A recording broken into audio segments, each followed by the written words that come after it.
তুমি কি জানো আমাদের কলিজার নবী সাল্লাল্লাহু আলাইহি সাল্লামের জীবন কতটা কষ্টের ছিল? তিনি শিশু অবস্থায় তার মা বাবাকে হারিয়েছিলেন।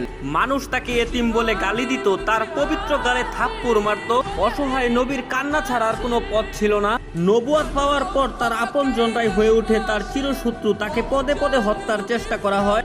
মানুষ তার শরীরে ময়লা আবর্জনা ছুঁড়ে মারত, তার রাস্তায় কাটা বিছিয়ে রাখতো। মানুষ তার শরীরে পাথর মারত। মানুষের ছুরা পাথরে নবী করিম সাল্লাল্লাহু আলাইহি সাল্লামের দাঁত মুবারক শহীদ হয়ে যেত। নিকৃষ্ট পাষাণরা নবীর পবিত্র মুখে থুতু পর্যন্ত ছিটিয়ে দিয়েছিল। নবী করিম সাল্লাল্লাহু আলাইহি সাল্লামের কষ্টের দহন আরো বাড়লো যখন তার শিশুকালে কলিজার 3 পুত্র সন্তান ইন্তেকাল করেছিল। আবার কলিজার নবীর ঘরে চুলাও জ্বলতো না। ঈদের দিনও তিনি না খেয়ে ঈদগাহে যেতেন। ইসলামের জন্য আমার নবী 3 বছর গাছের পাতা খেয়ে বেঁচেছিলেন। এত কষ্টের মাঝে থেকেও আমাদের কলিজার নবী আমাদের জন্যই শুধু কেঁদেছেন।